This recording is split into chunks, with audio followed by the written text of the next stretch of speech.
آمين. اللهم انصر إخواننا المسلمين في فلسطين.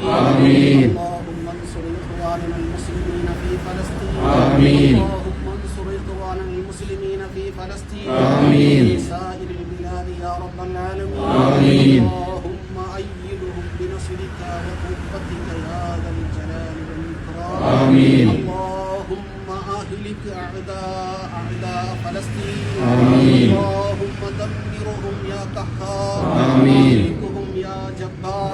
آمين. اللهم انصر من نصر دين سيدنا محمد صلى الله عليه وسلم. اللهم اجعلنا منهم. آمين. واخذل من خذل دين سيدنا محمد صلى الله عليه وسلم. اللهم لا تجعل വിവിധ ഭാഗങ്ങളിൽ ഇപ്പോൾ ഈ പറയുന്ന രീതിയിൽ സമരങ്ങളും പ്രകടനങ്ങളും നടത്തുകയാണ്. പലസ്തീൻ അനുകൂലമായിട്ടുള്ള ഒരു ഇത് തന്നെ ലോകത്ത് നിലവിൽ വന്നിരിക്കുകയാണ്. അതിന്റെ അടിസ്ഥാനത്തിലാണ് നമ്മളും ഇന്ന് ആ ഐക്യദാർഢ്യം നമ്മളോട് ചോദിക്കുന്നു. നാളെ ഖിയാമത്ത് ദിവസത്തിൽ അല്ലാഹു സുബ്ഹാനഹു വ തആല നമ്മളോട് ചോദിക്കും,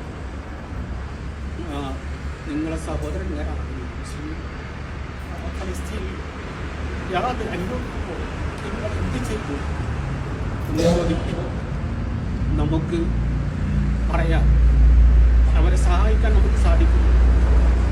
നാം എല്ലാ അവസരത്തിലും അവർക്ക് വേണ്ടി പറഞ്ഞാൽ ഞങ്ങൾക്ക് സഹായിക്കാൻ വല്ല വഴിയുമുണ്ടോ എന്ന് പല ആളുകളും അന്വേഷിക്കുന്നുണ്ട്. സാധിച്ചാൽ ഇൻഷാല്ലാഹ് എല്ലാവരും സഹായിക്കണം. എന്നിരുന്നാലും നമുക്ക് സഹായിക്കാൻ സാധിക്കാത്തത് കൊണ്ട് മനസ്സുകൊണ്ട് അവരെ ഫലസ്തീനികളെ സ്നേഹിക്കുകയും അവർക്ക് വേണ്ടി എല്ലാ സമയത്തും നാം ദുആ ചെയ്യുകയും റബ്ബിനോട് നമുക്ക് പറയാൻ, പഠിച്ചവനെ ഞങ്ങൾക്ക് മറ്റൊന്നും ചെയ്യാൻ സാധിക്കാത്തത് ഞങ്ങൾ അവർക്ക് വേണ്ടി എല്ലാ സമയത്തും ദുആ ചെയ്തിട്ടുണ്ട്. എല്ലാ വെള്ളിയാഴ്ചയും ഞങ്ങൾ ദുആ ചെയ്തു.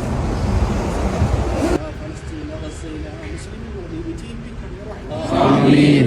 സമാധാനം നീ നൽകണേ آمين. പ്രശ്നത്തിന് സമാധാനം ഒരു ശാന്തി നീ നൽകണേ.